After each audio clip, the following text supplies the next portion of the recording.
Hey everyone, I'm Chris Lesniak, And I'm Rob Byer, and this is the Debate Math Podcast. Well, grading, sometimes referred to as the third rail, something too hot to talk about? and we have two wonderful guests who reached out wanting to talk more about grading. And specifically ways we might break away from traditional grading systems. Which brings us to the resolution: who sets the standards for grading? And here debating one alternative to traditional grading, we have a veteran math teacher, assistant principal, and upcoming conference chair for NCTM 2023 annual in Washington, D.C., Carl Oliver. Hi, Carl. Hey, how's it going? Good, good. Can you tell our listeners where you are and what your current role is? Right now, I'm in Brooklyn, New York City, and my current role is assistant principal at City As School and a math teacher too. I also get to teach a couple math classes, so that's interesting. Nice. And debating against Carl with another alternative to grading is 24-year teaching veteran, VP of programs for the Greater San Diego Math Council, and author of a chapter in the forthcoming NCTM publication, Success Stories for Catalyzing Change in School Mathematics, Nolan Fossum. Hey, Nolan, how's it going, man? Good. How's everybody doing tonight? Good. Hey, can you tell our listeners where you are and what your current role or roles are?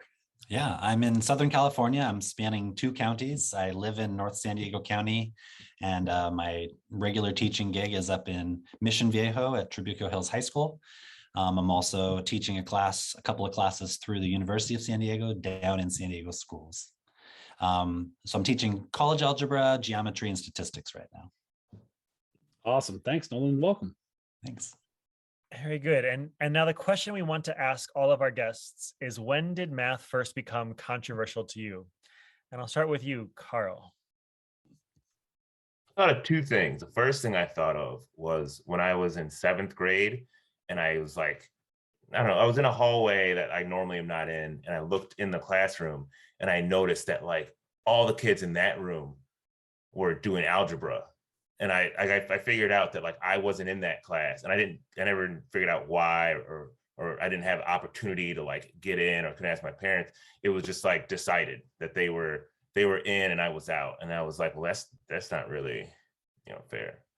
But on a content level, I think inside the math like content, talking about why whether 0/0 equals 1, that was pretty controversial. Very good. Wow. Thanks. And Nolan, when did math first become controversial to you? Honestly, I think I was fairly oblivious, probably until I started teaching. And it was probably in my early teaching years, both with a range of like Algebra 1 classes and also calculus classes, that I started to catch a sentiment from the female students that, some of them were unconfident and feeling like math wasn't a place for them. And it sort of struck me because I didn't have a consciousness for it, mostly because like as a teacher, well, like I mentioned, I was just kind of clueless to it, probably growing up. But also as a teacher, like so many of my strong students, of course, were girls. And so like, it was something I had to sort of wrestle with, like, where's this coming from? And I just wasn't really aware of it prior to that. Wonderful. Thank you both. And with that, let's get into the debate.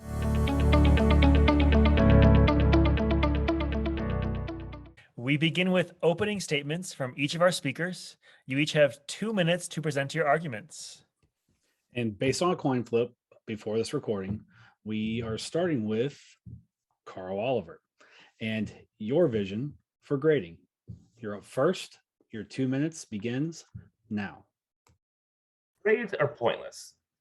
Feedback for students could be given in a myriad of ways, including all the ways that we receive feedback as adults. None of those types of feedback also are letter grades that I know of. The grades that are most certainly received by students are usually depicted as a referendum on that individual's worth. So if you talk to students or adults, they'll say, oh yeah, I am a C student, or I was a C student. and they won't correct it for themselves as, oh, I was a student who got C's. So yeah, grades are pointless. The opposite also isn't necessarily responsible. It's not like we're at the Boys and Girls Club and students are just in there to do whatever. Students sort of have a mandate in our math classes to grow, to be changed, to become something more than they would have on their own, under their own self-directed opportunities. And so in our classes, we have to push them, and that push should be able to be measured. And the teachers are the ones who are best able to measure and the ones who should be crafting the standards and giving students a feedback to move towards those standards and those goals. So my claim is that teachers can best foster student growth by creating worthy tasks and standards and describe how students grow through working on those tasks. I have 3 warrants for this claim. 1, teachers are qualified and prepared to assess most of the relevant growth that a student exhibits over a marking period. And this competence is evident in teachers working to create and assess tasks through the year, as well as teachers working on, where teachers work on standardized tests. 2, tying up teachers' ability to give great feedback in the practice of delivering grades does a disservice to this work. And 3, the need for experiences that put student growth at the forefront will involve students in the process. So having students talk about the different choices that they can make in their assignments and being able to work with the teacher on like creating the kind of feedback that they can grow from. And now we'll hear from the opposing side, Nolan Fossum. We want to hear about your vision for grading and who sets the standards. You have 2 minutes and your time begins now. To the question, who sets the standards for grading? I ask, whom do we want to set the standards? And this question really gets to the heart of the purpose of education. The history of our educational system shows us clearly what role grades play: to rank and sort, to promote student compliance, and to reinforce clear lines of where the power lies within the classroom. Ask anybody, and I bet they have stories of how grading has felt unfair in their own life.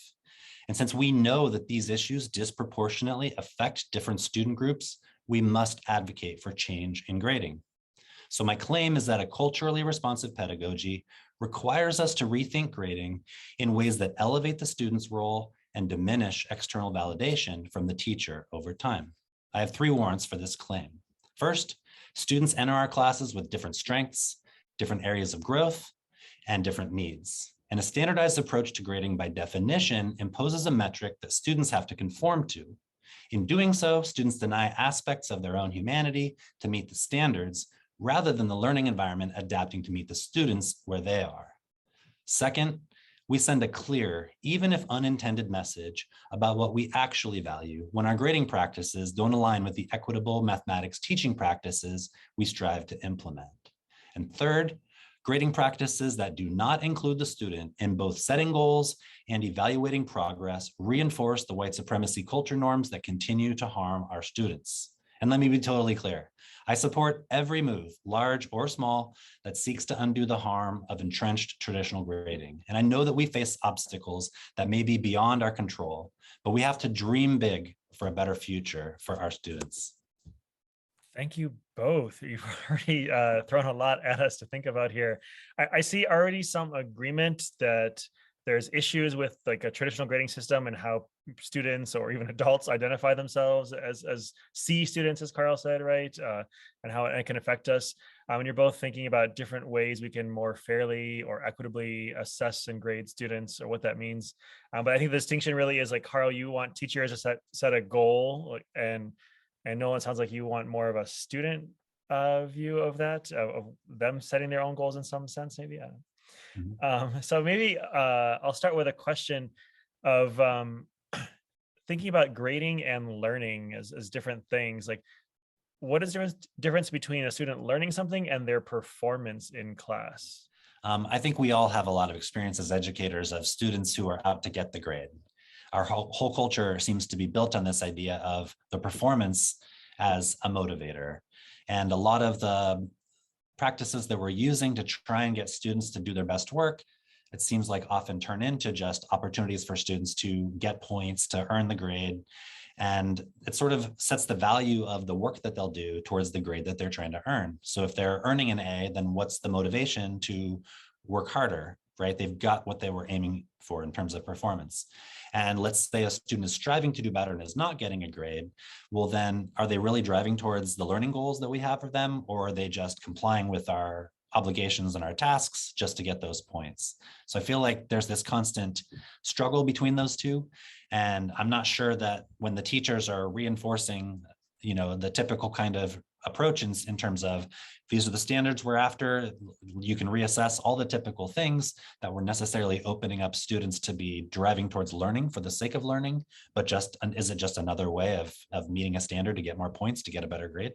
I think it's hard to measure the difference between learning and like growth.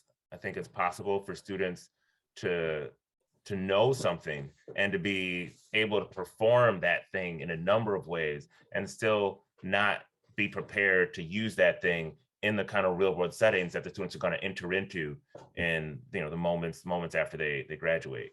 So while a student might like understand the importance, the values of saving money and can fill out the assessment for it, they might not be able to apply it to their student loans in a way that'll prevent them from leaving college in debt.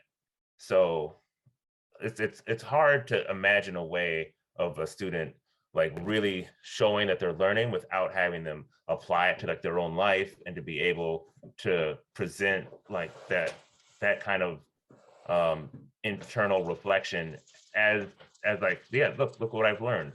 I think the performance can come when maybe you're in a hurry and you don't really have time to create an assessment that would give a student a chance to do that kind of reflection.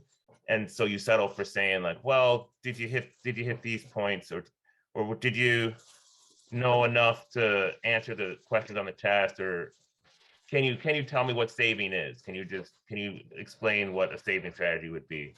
So I think a big part of the question around like that you're bringing up is sort of like, are we trying to get students to show that they've learned something, or trying to show that they've grown in a way that's going to be like valuable for their life afterwards?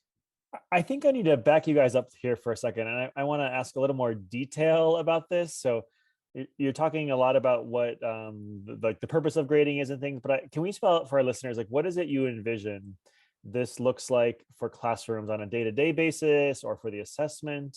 And maybe Nolan, do you want to start us off? Like, what is your vision of what classrooms look like if their students are setting the standards for their own grades? We're a million miles away from my long-term vision of what this looks like, because we have so much entrenchment in current systems of grading. So I'll sort of break it up into two pieces, and I'll do it quickly. The long-term vision is students have a lot more agency in determining what it is they want to be learning within the context of the content, whatever that is, how they demonstrate that learning, and also assessing their own goals. Right now, we need to provide a lot of guidance for students. And so I'm seeing that, we can be giving traditional quizzes and tests, but instead of just marking them the traditional way, we can be using them as a piece of evidence, and students can be writing about those within a portfolio. I think we should be setting goals aside from just content mastery that also includes, for instance, mastery or progress within the 8 math practice standards. And so the students who maybe don't necessarily always have a genuine promise of success because they've got a lot of gaps in their learning, we tell them, sure, you can get any grade you want, but the fine print is you got to fill in your own gaps. When maybe what we set them up for success is something like, let's see how you persevere in problem solving and making sense. Let's see how you're attending to precision. Let's see how you're making use of structure. So I think we can set goals in line with or parallel to our content that can actually help students build their mathematical agency and identity. So we could kind of keep teaching the way we are, but you're focusing more on like students kind of self-assessing and reflection along the way. Is that what you're saying? I don't think there's a single vision for what it needs to look like, and each teacher's art of teaching is going to sort of fill in the pieces. But I think that what we need, my vision for the short term, is that just a lot of conversations about the harm that grading is currently doing, the way that grading is currently contradicting the goals that we actually have for students, and then talking about what would it look like if we saw no barriers, no limits, knowing that we have constraints and we have to work within them. But unless we sort of look for that big picture, we're never going to take steps that are progressive. Okay, and Carl, same to you. So can you spell out just kind of what your vision is? Like, what you're both talking about, some non-traditional approach. So what does it look like if teachers are still setting the standards? Is it still just like it is now with tests and grades like that? I haven't had a lot of experience with tests and grades, so I don't think that would be what I'm visioning. I think the assignment or the task that a student would look forward to at the end of their career would look like an opportunity to really show what they've learned, to share the things that happened throughout their time with the teacher, and also like in that interaction, demonstrate their ability to communicate, to make arguments, to handle questions, to think creatively, and that this might look like a big presentation or some similar kind of like ending assignment. So having the class end in just a piece of paper that you look at for 2 hours or however long, and circle a bunch of questions wouldn't be preparing kids, I think, for all the things that might be coming after, and it might not also just do justice to the full year that happened before. So if that's at the end, then you can look down like backwards and see all the important parts that help get the student there. Talking about content, yeah, the students are going to need to understand the content like deep enough that they can speak off the cuff, that they can answer questions and see like weird nuances, numbers that aren't integers. So to get to that depth, the teacher is going to have to sort of like realize, well, all right, if this is what the student is going towards, then they're going to need to know about all these steps. If the student's really interested in the way that the coronavirus grew and wants to do some sort of analysis, then the teacher should be able to set some standards of like, look, you're going to have to make these graphs, you're going to have to use these statistical formulas. This is a process for it, just to help you sharpen your own understanding. Here's some quizzes. You should try and do some of these things. But those assessments shouldn't be thought of as like the total of the grade, but really the steps toward the student really demonstrating what they're capable of later. Right. Aside from the content, there's a number of things that aren't content related that students need to work on and that teachers need to set standards for. So there might be a need for students to know how to communicate, how to use math vocabulary fluidly, how to be able to collaborate with people, how to be able to ask important questions or to go research. And all these things are skills that the teacher is going to need to also be able to guide students on their journey. So that's another thing that teachers would need to sort of set standards for. These kind of work habits should also show up in a rubric, and students could get feedback as they develop in these things over time. So there's a lot of things I just talked about, and all these things I talked about can't really fit into like a grade in a way that makes sense. So that's why I don't know if having something summed up in just like 80, 83 or B minus is really doing kids justice, because if anything, it's making the student believe that what's important is actually a lot smaller than what it really is, and they're gonna be deluded into thinking like, oh, I guess I'm really good at all the things that are important in math, when like really there's probably some things you're good at, like maybe you're fast and you're able to memorize things, but there's also things that you need to grow in, like communication, collaboration, and that's more important. I was shopping for a computer because I've had some computer troubles as of late, and I don't just look for which is the one that has the #1 sales on Amazon. I go in and I look for what the specs are, what the ratings are, and I look at the feedback. I go down and I see what the feedback is. And I think that's what we should expect students to do when they're thinking about their learning. They should go in and look at like a holistic picture, and not just sort of, oh, this is what the final number is. So that's all that matters. And so we need to set up a grading system that can give them that feedback. so that they can learn how to learn that way. And maybe let me follow up with both of you real quick on that. So can you say more about what showing their achievement is in each of your versions of, like, whether the teacher sets the standards or students do? What is for, in your view, a worthy way of showing mastery of a topic, or however you want to say that? I'm really lucky that our school is a part of this like consortium for performance assessment. So I'm gonna like plug their model for graduation projects. The students throughout their high school collect like a series of their work in a portfolio, and then at the end they look back at that portfolio, they see what they've done, and then they can do like another project on top of that that's like built on that learning. So maybe if you're talking about functions, you could look at like linear, quadratic. You can see the way that you drew the tables when you were a freshman and how that might be more sophisticated as a sophomore. And then you're doing this new project about sine function, and that might be, you might get a chance to like reflect on how you learned and how that's helping you solve a new problem. So I think that's so I think looking back at your old work, treating that as like valuable, even though you've like moved on from it, being able to show that by trying a new non-traditional problem and putting that learning there and reflecting on the process, being able to reflect on what it is I'm doing. You know, I'm creating a table because I need to understand the pattern, like being able to reflect on that. I love all of that. I'm all about the portfolios for sure. And especially like Carl mentioned, like that progress that you can see, maybe it's over the course of a school year, maybe it's over the course of a school path, you know, through high school or whatever. I'm loving it. I always want to be thinking about like the students and teachers who aren't in a school like the one Carl's describing. So much of their experience is just like the teacher writes a test, the students take the test, and they don't necessarily have those little touch points that show growth throughout the year. And also just this idea that like, are the students all expected to follow the same growth trajectory? I mean, they're not coming into the same place. Is it realistic and reasonable to expect they should all get to the same place? And that's kind of where like, I worry a little bit that we're so content focused. And I'm not worried about losing content as an important component of what we do, because we're super entrenched in content, like standards, it's all we're ever talking about.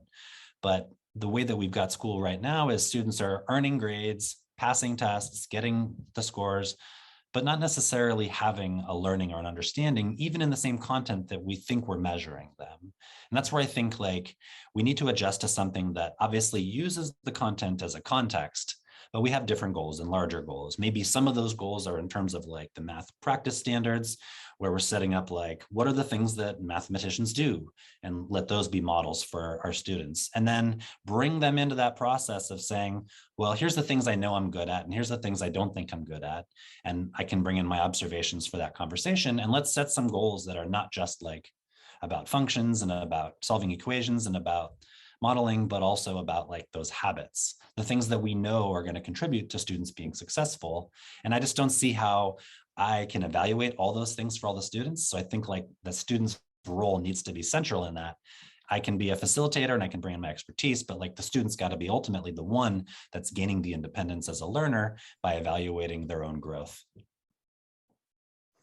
So Nolan, coming back to you, when students are setting their own standards and they are kind of within this whole process with you, and you're facilitating it, at some point, are we giving students too much control? Like, are they able to just kind of do whatever they want? I'm thinking to like, you know, a lot of the teachers that I work with and a lot of teachers I have spoke to that are in more of a traditional setting, they would be very uneasy about even approaching that subject, right? So are we giving them too much control, the students? Yeah, I think that's certainly possible, and not just possible, but like it could very well happen. Let's say I'm seeing some of that in my own classes, maybe 10th grade in the middle of a pandemic after a year of remote and disrupted learning wasn't the best time to start all these new things. So one of the things I've been learning the hard way, let's call it, is that can definitely be a thing where there needs to be structure and there needs to be sort of a partnership walking together. And if we're just willy-nilly being like, I don't know. I mean, I genuinely believe like grades are trash, grades are pointless, like Carl had said, and I know like we can't just throw them out and let the students evaluate, because grades are such capital in our society. So my ultimate vision for this is like a K-12 articulation, where in the early grade bands, the teachers are working with the students to help like identifying the things they're good at and the things they like and the things that they're apprehensive about. And as the students get older, the teachers are sort of partners, but almost like stepping away and leaving off to that. But I think something we should strive for, and I think we may be a million miles away from it right now, is that by the time kids are of high school age, like there's no reason that they should need to be micromanaged in our classes. And we need to have conversations about how do we get from where we are to there? And what about the students who just aren't interested? Like, how do we navigate those things? And I don't have all the answers for that, but I just know that like what we want in terms of independent learners, what we want in terms of initiative that doesn't rely on us constantly being on people, like the skills that we think of as functioning adults in our different career paths. If we're not expecting those things of our students in high school, then when are they really getting them? So I think we have to like aim for that and then figure out the pathway to it. And on the other side of that for Carl, so if teachers are setting the standards and whatever your vision is for like the alternative to traditional grading, would that potentially stifle student choice and agency within your current or your vision of the grading?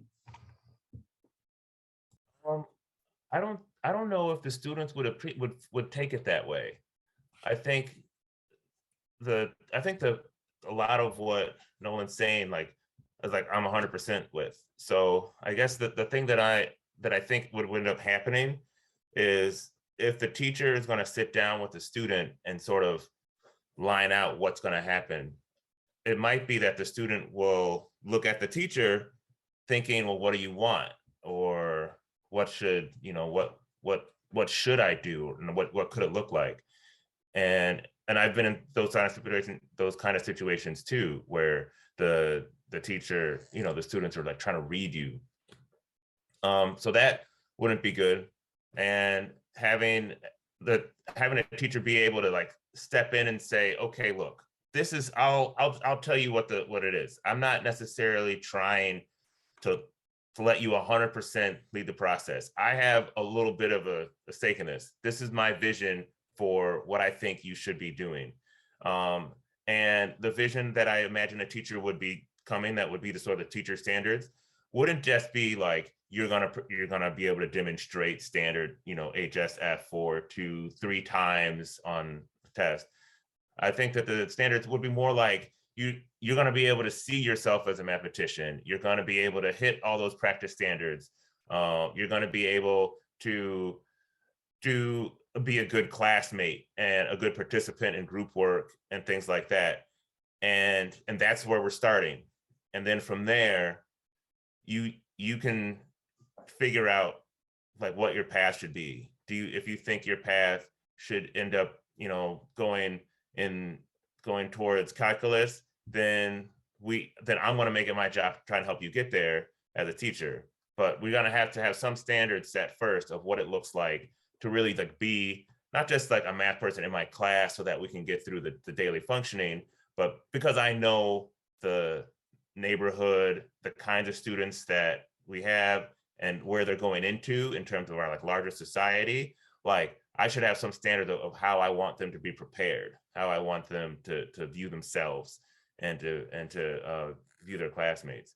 So having the teacher standards that I'm imagining are more this vision of like what it looks like to be a math teacher. A math student. So I guess when I think about, the teachers I work with and some of the issues that they have, how do you address in your two systems the students that just say things like, I'm never going to need to know this is stupid, they just are totally checked out, they're not seeing whether it's on Nolan's side, they setting their own standards, it's going to be whatever the path of least resistance, And then on Carl's side, it's like, I don't see myself as a mathematician. Math is dumb. So like, how do we try to bring those kids into your two systems? So I'll actually start with Carl this time and then go back to Nolan. Yeah, I'm trying to picture. I'm thinking of a student that I had today who had actually not come this semester until just now, and spent a bunch of time during class being like, look, I don't really know this and I'm not really good at math. And so I'm just gonna like be here doing this. And a lot of my class, a lot today was just spent with him like saying like, try this, try writing a table, try talking to your group. We were doing like the whiteboards, the VNPS. And I think for students like that who are trying, who are coming up like saying, hey, look, I want to do as little as possible. That's my plan, is just to do that, because I don't think I belong. Like, I think I need to try to not just give them, not to say no, to say, no, actually, that's not the case. You can do it. And let me show you how, but to give them like some footing to do that, to get out of that hole that they're in, to say, hey, here's something you can try. You can try starting with the table, and hey, you can try working with your group. So those hopefully will give them footholds and handholds to like climb out of like where they are and more towards this idea that I'm trying to get them to be, or the vision that I'm trying to have them see themselves as. Yeah, it's a tricky one, right? I mean, we all have so much experience with students that are hard, that seem hard to keep on task, hard to be focused, hard to care about it the way we want them to care about it. And I can't help but wonder, like, how much of the reactions, let's see, I'm coming from a high school lens predominantly, has to do with like all the stuff that led up to it, right? I mean, the same students in my class that I have trouble getting to work on an activity, even maybe in a vertical non-permanent surface group activity, or maybe it's something individual, they're still busting out Wordle. Like they're still playing the games. Like they like the challenge and the thinking.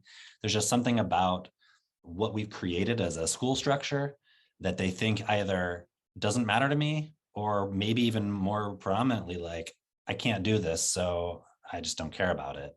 And so I feel like part of assigning relevance is stepping away from the actual math content that's like, well, you have to be able to find the slope from a table of values, and you've got to be able to come up with the equation of a quadratic function from 3 ordered pairs. Like, why? Like, I'm never going to convince a kid that they need that. But if we start talking about the relevance of just general mathematical literacy in terms of opening access and pathways and opportunities for people, especially to students who maybe historically are part of groups that have been restricted from things, maybe we can touch on something that's different and relevant. And if we can tap into like, what is it that the students care about? What is it that's important to the students?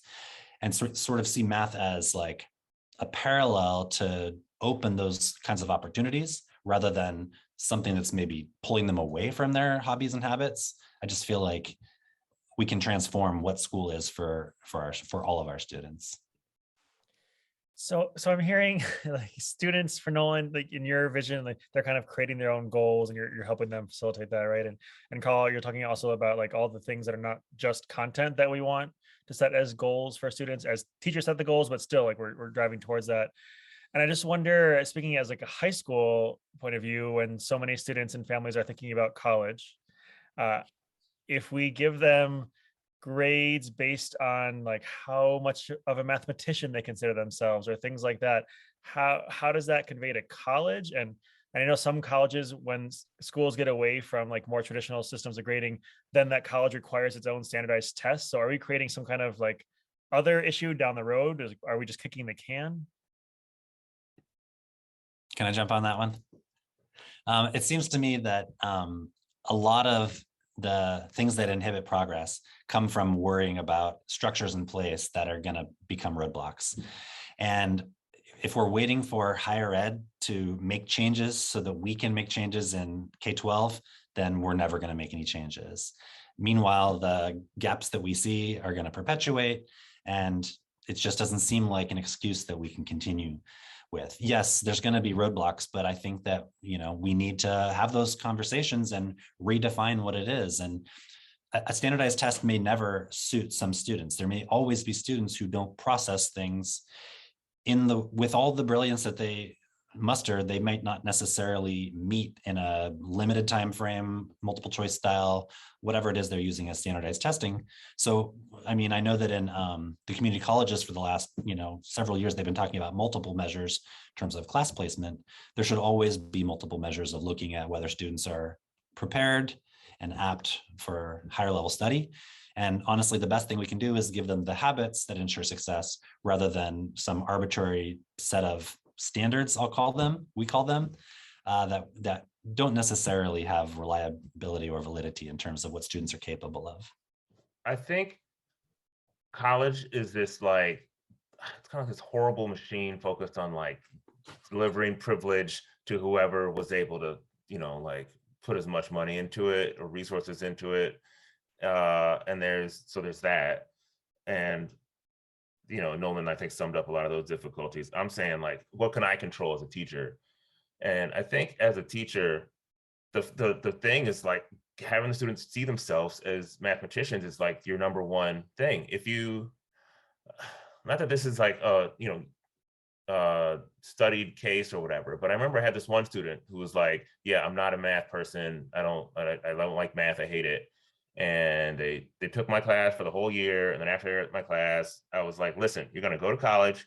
You're going to go get a placement test. You're going to fail it because we didn't do any tests. And then when you fail it, go to the admissions office or whoever does the scheduling. You go in there and you say, look, give me the hardest math class I'm eligible for, because that's going to be like your best plan, because you know how to learn math. You don't know how to take tests, but that's not like what the point of this is. And since you figured that out about yourself this year, then you approach next year. It's like, yeah, this is going to be a chance for me to learn math. I'm going to go and I'll get a tutor if I need it. I'm going to go to the help room. I'm just going to like lock this down. I'm going to get classmates to study. And so, yeah. And she sent me like a letter afterwards saying like, I did that and it worked. And I have a lot of students who don't do that, and they go in and they're at colleges where they're not allowed to take that kind of class, and so they're taking these remedial classes, and the remedial classes are like sorry, we already talked about college stuff. What can high school teachers do? So I think if this, like, the thing that you're sending out is you're sending out like a person and not a transcript.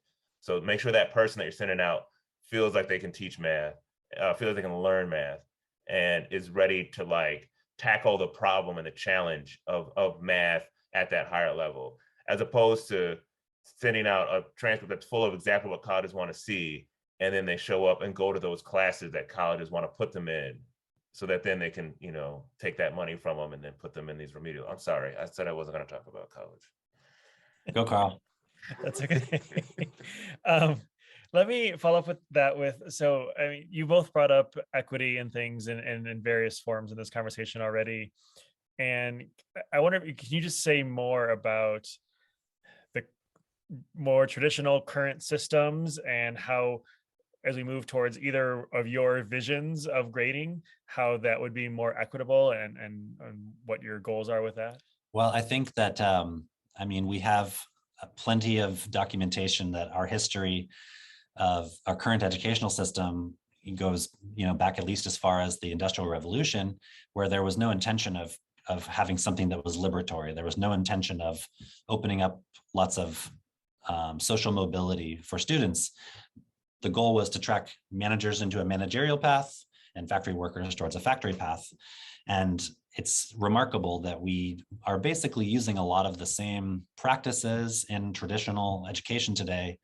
And even when we're trying to like change the way we do instruction and relooking at curriculum, like if our grading practices haven't evolved from the same sorts of things that are like, can you check the boxes? Can you move the thing down the line, which is a lot of what our assessment defaults to, then ultimately all those other things are just lip service, right?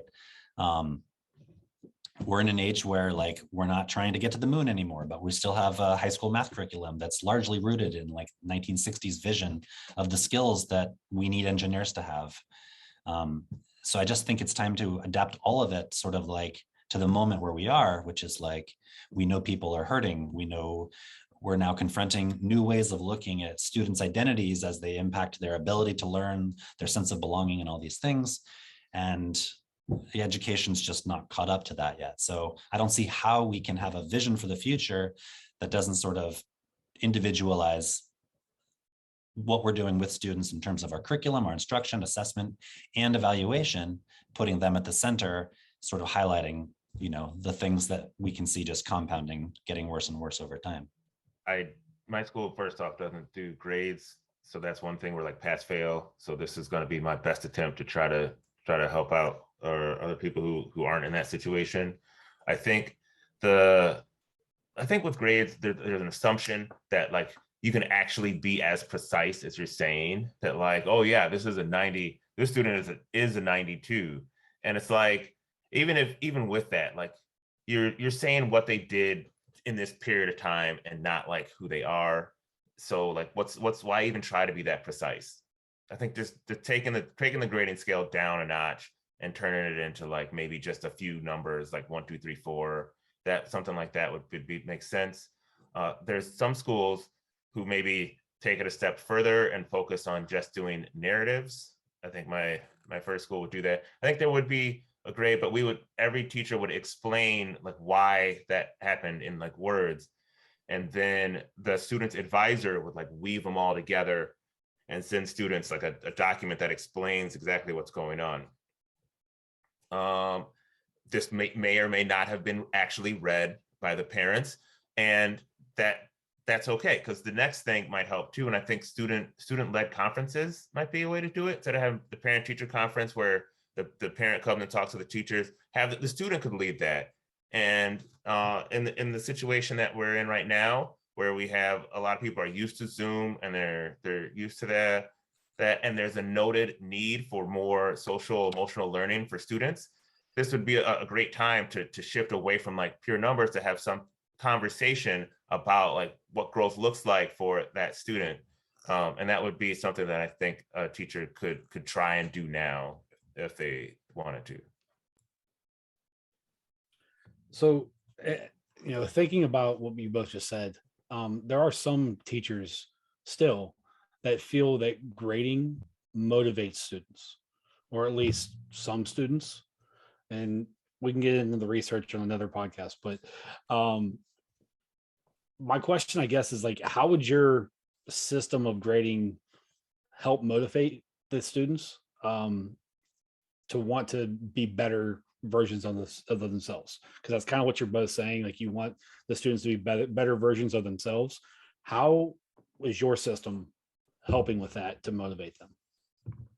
And sorry, follow up, the ones who seem to be unmotivatable, the ones that are defiant. I don't know how to step away from like the all of the characterizations of whether a student's motivated or not motivated. They fall into a power structure, which is defined as the teacher is an authority and the student is to be told what's true about them. I mean, even more so than the teachers you mentioned, Rob, like students, in my experience, like they want the points, they want the structures. And I don't know, how much of that is just like, we've adapted to that. It's all we've known. We know how to do it. And it's, easy in a sense that like, you tell me A, B, and C, and I will do A, B, and C. I'm successful, versus something that's unknown, that's a lot more nebulous, that's a lot more like, it's demanding in a sense that like you can't just not know and then do school. You've got to know, you've got to be thinking, you've got to be an active participant. I think that's hard. I don't know that that's like a solvable problem in terms of like, I'm going to flip a switch tomorrow or next year and teach differently and the students are going to adapt to it. My experiences is telling me it's not seamless, it's difficult. So we've got large conversations to have.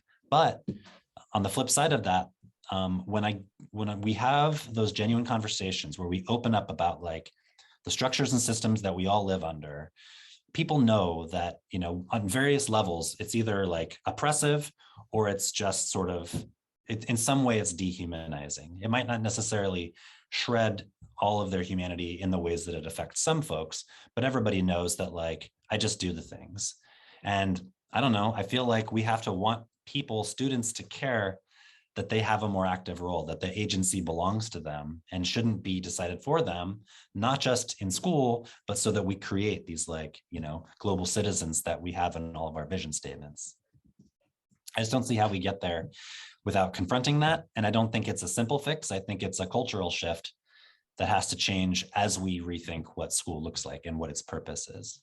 Let's say you're getting dressed, right? You go look in the mirror and you want to see if you're looking like you're ready to go out, get your best selfie, everything's looking tip top.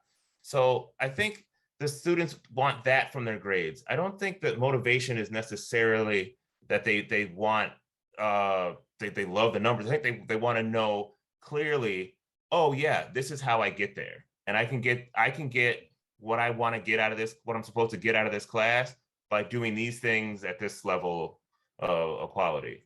For students who really like timed tests and just really enjoy like speed and challenges, then that might be great. But there are also a lot of students for whom math has not, served them well over the sort of evolution past Sputnik and things like that, that aren't going to do well in that system. And so that's, if you go back to the mirror analogy, like that's like somebody where instead of seeing your face and seeing, okay, this is what I need to do, I got to shave, I need to, separate my eyebrows or whatever, they might see somebody else, you know what I mean? And they see this other face and they're like, oh, I'm supposed to get to there. Like, I don't even want to, that's not even me. Why am I seeing the comparison of the person who's getting the A in the class and having that held up? And that's where I'm trying to go. I need a mirror that reflects me. And I think that's what the grading system needs to be. And that's what motivates kids. Knowing where they need to go, having the clarity and having the end goal be being your best self, not being like somebody else. Okay, so the question becomes like, who's the one deciding what that vision of me needs to look like, right? If it's got to be the student, but if the teacher has a role that's like, I mean, our system is favoring the kids who are fast, get right answers, don't have to ask too many questions, process quicker, and not valuing the students who don't keep up with that model that's traditionally seen as being good at math, right? Like we have conversations about people being good at math or not good at math around one vision. And we, of course, all know that like we're trying to deconstruct that, but we don't get there unless we challenge that paradigm and let students be the voice in defining, like, there's lots of ways to be good in math. There's lots of ways to be successful. And it doesn't all have to end in chapter 13 of the textbook, right? That's kind of where I'm coming from. I feel like I'm right there with you. I worry that some students, and this might be just because those students that I'm thinking of have been damaged by the system, are, if you ask them, well, what can I do? What's possible for me? Like if you ask them to create the vision, they're gonna shortchange themselves. And the teacher needs to come in and sort of say like, no, we're not just trying to get a D and get out of here. We're trying to get you to the you and not somebody else. And so that's what I'm saying, that the teacher's role is to really do more than just let the student shortchange themselves. I hear that. I want to jump back for a moment. One of you said in your opening statement something about, I think maybe it was you, Carl, about how we want to be graded. Like we don't want this like traditional system. We want feedback and something more robust. Can you both say more, like as a professional, how would you want to be graded? Yeah, I wrote that out ahead of time. And then as I was like talking, I thought of like a bunch of stuff, like, oh, credit scores and observation, Danielson rubrics and all these things. But I don't know. I'm an adult. I've seen it enough. I've internalized it to some degree, and I'm able to like get that and then move to the next question of like, so what? Like now what? What's next? I get the credit score. I see whatever it is, and then I can say, okay, well, let me download my whole credit report and look and see why there's a dip and did somebody steal my identity? You know what I mean? Like I go through and I sort of I get feedback on what's next from that. I feel like that's what I'd want as an adult, is I want to know what's next. I want to figure out how to get to whatever the next level is. It's not useful for me to know that on Duolingo, I'm on, 1 out of whatever million people that are doing Duolingo. I just want to know, like, what am I doing on my next level? We're learning vowels? Let's do the vowels. Like, I don't know. I heard this interesting thought earlier. Someone was saying how like our students, every single thing that they utter, they're accountable for, right? Like we give them a sheet and maybe it's the first time they've experienced it. And I'm going to collect that worksheet and I'm going to look at them today. We ask them, we tell them a fact and then we ask them a question and we expect them to have some kind of an intelligent response right away. We have all kinds of experience with students who like aren't even in that space, but yet they feel like they get called out for not sort of being there. Like we don't, our system doesn't really offer a lot of privacy for students in that growth spot. We're sort of like, I'm telling you things and now it's time for you to respond to me and I'm going to evaluate that response. And I was thinking about how much like, that's not how I operate professionally. I have a lot of flexibility. This morning I was struggling with the parking lot and I had a colleague open my classroom and I wasn't worried about losing points or pay. My kids handled their business. I got there 2 minutes after the bell rang and we picked it up, right? And sometimes my lessons aren't great. Sometimes they're a total flop. And I don't worry that like I'm going to be diminished as a teacher in some weird external capacity. Like I learn from it, I grow from it. And if anything, like I wasn't prepared to handle these situations through a schooling setting that said, well, you lost points on Monday and you did pretty good Tuesday, but it was so-so Wednesday. So here's your percentage. Like it just doesn't match the way that we grow and adapt as adults. And I don't know why we wouldn't expect to have the same thing happen in a school setting. Why do we feel like we have to micromanage all that stuff? So you're both sharing some great ideas, like visions for what, like in theory, at least what grading could be. So could we talk more practically? So if a teacher is teaching in a very traditional place and they want to kind of break away in some sense, whether the teacher is still setting the standards or no, in your case, the students are leading the charge on the standards. What are first steps? How do they transition? Can you give them like, what is advice? Speak directly to teachers here. What can they do next, or what's their first step at least? I'll jump. Something I was thinking about recently was like some beginning of the school year kinds of activities where the students would obviously be doing all the routines that I want. I'd be introducing those things. So, we're doing vertical non-permanent surfaces, we're doing group work, we're doing individual stuff on paper, we're introducing things through Desmos, and I will be keeping observations. They are learning to adapt to routines. They are also engaged in content-oriented tasks, whether those are like curricular or in Lil Yadal's idea, like the beginning ones might be non-curricular, but they're still like school-based thinking stuff in a mathematical context.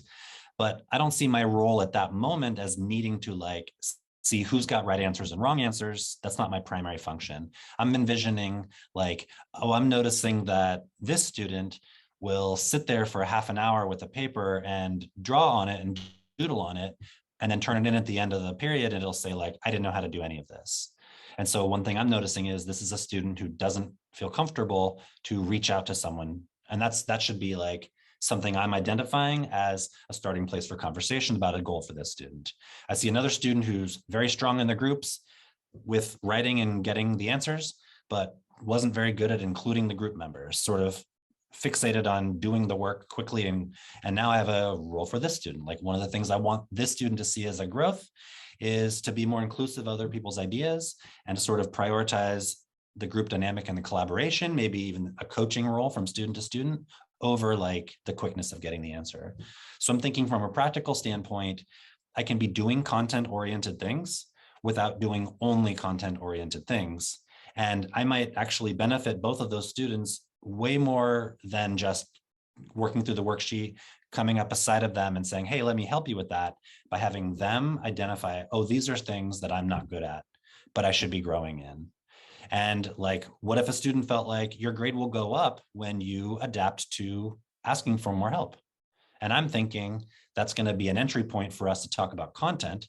But from the student's point, like they don't care if they learn the content or not, but they might appreciate, yeah, it would be good for me to be more comfortable asking for help when I need help. Like that's the kind of stuff that I feel like from a practical level, we can do that isn't part of our curriculum, but should be part of how we see our role.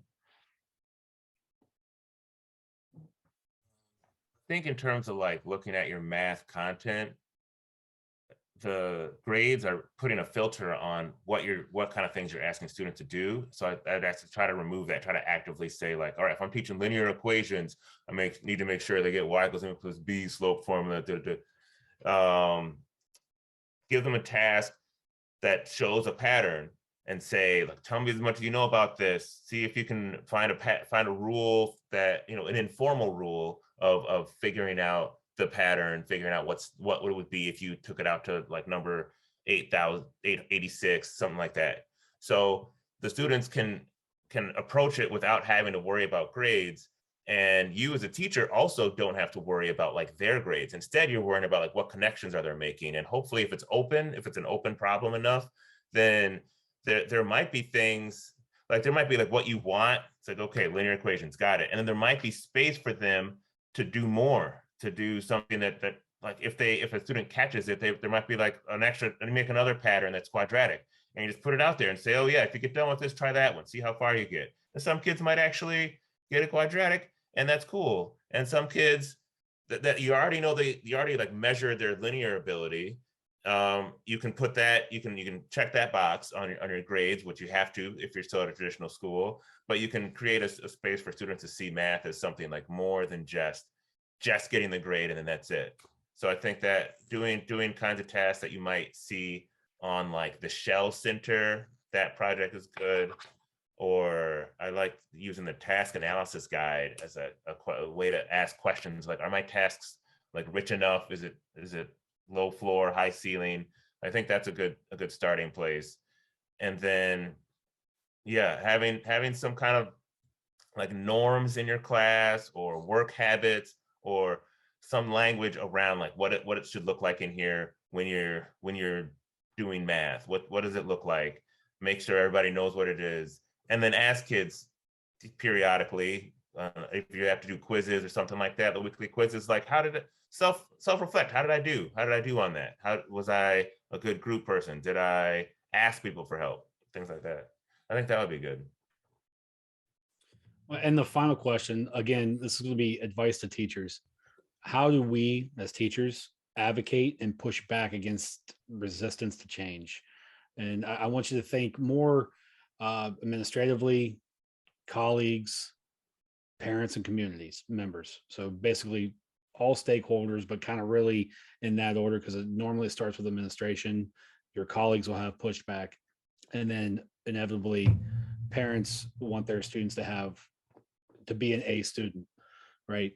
Or and community members pushing back at that as well. I'll actually start with you, Carl, and then we'll go to Nolan. Speak directly to the teachers.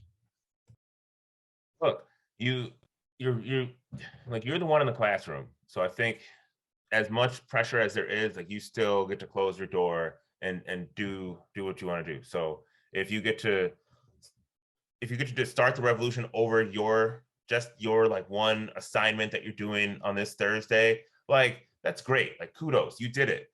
I think that's the first thing. Small victories, that's how it's going to work out. Then your students are in there with you. They see that there's a difference. They appreciate it. And I think if the student government, if they're able to like articulate how grades are harming the school culture, their own thoughts about themselves, I think that would also be really important too. And that's like right there. That's in your classroom. That's in your control. If you wanted to take it a step further, every school and every school district is different. But I think at the district level, schools are essentially like political objects operating, under whoever the current politician is. If that's something that a way that you can connect to, and you can have your local like elected official talking about grades, that's great. They're probably going to come to schools and shoot these photo ops anyways. You can invite them and say, hey, come in here and learn about a new way to do things. And I'm surprised some of the things these like politicians show up at our school or other schools for. So that might be a way to do it too. Do your thing in your classroom and then open your doors. That's my idea. I love that. I also think that we're having really nuanced conversations here as educators, and parents, administrators, even administrators who, of course, may have previously been teachers, they're not in a role right now where they're thinking about the same nuances that we are. So we're splitting a lot of hairs and things, but ultimately, a lot of the fear of change is, number one, perceived, and number two, comes from a place of not necessarily knowing what an alternative would be. But I found in my own personal experience this year, teaching in a really traditional school, in a really traditional school community, in an area where they're sort of expected to be traditional, ironically, probably with a lot of parents who maybe didn't really love school, right? Because like it didn't necessarily serve them well. They got through it. That's some of the things I hear my students saying their parents tell them. But there's still going to be an apprehension to something different, just because like, how do we even have a framework for that? So a couple of things that I've done to counteract that. Number one is not make assumptions that the things that I want to address through change are necessarily going to be contested. Number two, head it off ahead. I've written actually a lot more at the beginning and fewer, just because, I mean, what kind of a year has this been? But a lot of parent newsletters home at the beginning. And there weren't so much a numerous number of letters as much as they were detailed, explaining my rationale, showing some pictures of students working in vertical spaces, showing students actually being productive in a classroom that has no desks in my personal case, and not getting anything back except excitement and acceptance from parents because their kids are coming home excited about something that's different. My administrators have been super supportive, but as one should expect, expressed a little bit of hesitancy or at least concern at the beginning, but they've been sort of feeling it out from parent and student feedback as well. My colleagues have been amazingly supportive. I have basically said to my geometry team, like, I'm going to be doing a little bit different curriculum style. I'm not following the same pacing. And they've been like, you let us know how it goes. But, you know, it hasn't been like what I anticipated, which is like, you can't do that because we're not all doing that. They're interested to sort of let me try things out too. So I think we perceive that there's going to be a lot more pushback than I've personally experienced. I expected it, haven't seen it as much. And even the places where I haven't been amazing, like I haven't done a good enough job at communicating progress along the way, I'm still not getting that many emails. Honestly, very few, because the parents are learning to trust that the system is different from an educator who's passionate. So I think we have a lot to leverage in terms of buying in, building in support for the changes we want to make. We just have to kind of step out and start doing it. And of course, you want to find people to collaborate with. Ideally, those would be in your building. But if you don't have a lot of collaborators in your building, then find a community on Twitter and other places where you can have people to throw ideas around with and get ideas from. Great plug for Twitter there at the end. And I think that will conclude our questioning round. We will now end by giving each side 2 minutes to make their final arguments to you. And we are going to begin first with Carl. Carl, your 2 minutes starts now. We just finished talking about advocacy and how the long run vision of a school system that doesn't have our grading policies would need a lot of advocacy at multiple levels, certainly involving people in Congress and your school district. But the first level is the teacher themselves, the person who went through the system probably and has a lot of thoughts about grading. And those thoughts are probably infiltrating what's going on with the way that you grade your class and the way that you lay out your curriculum.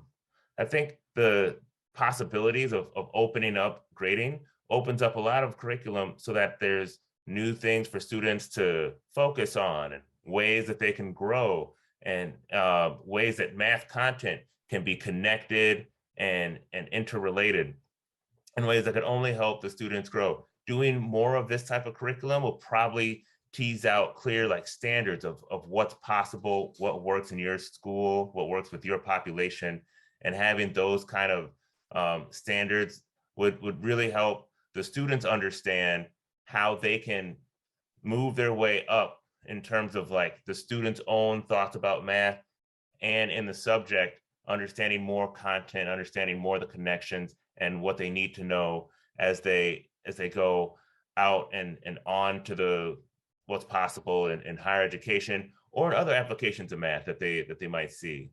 We certainly need a world full of people capable of using math in order to tackle a lot of the problems that this 21st century is throwing at us.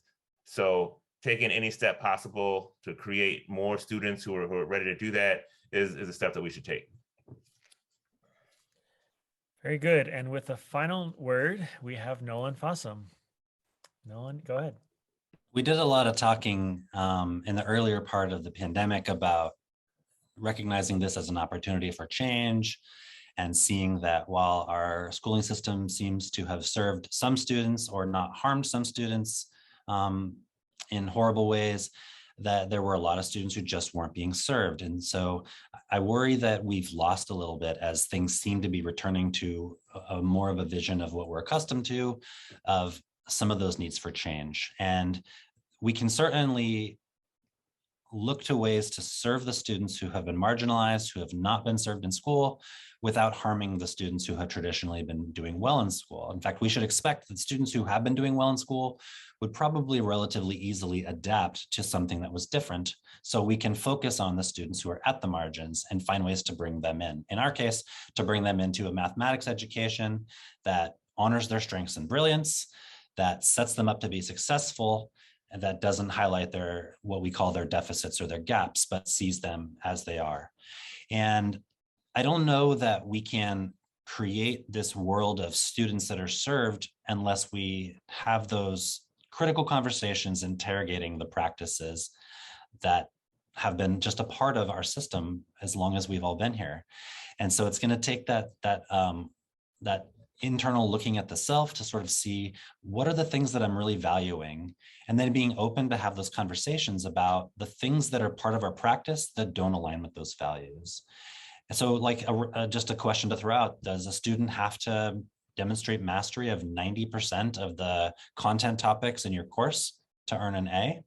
And are you willing to verify that the students who are earning an A actually have mastery of 90%? Or is that come back to ideas of school that don't necessarily align with valuable learning?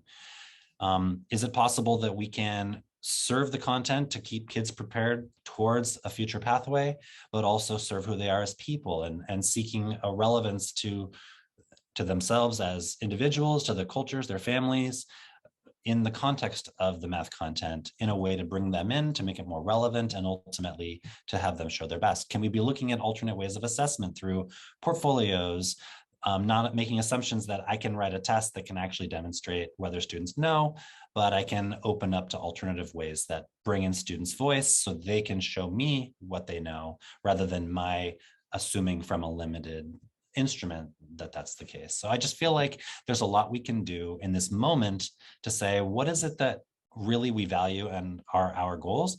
And let's just start looking at ways to trim our practice to match that. And thank you both. That concludes our debate, which was really much more of just a discussion. You had so many great points. You're in agreement on so many things about grading. Thank you both for sharing and making us think more about grading. And now it's up to our listeners to take a moment to ponder the arguments and really think about what resonated with you.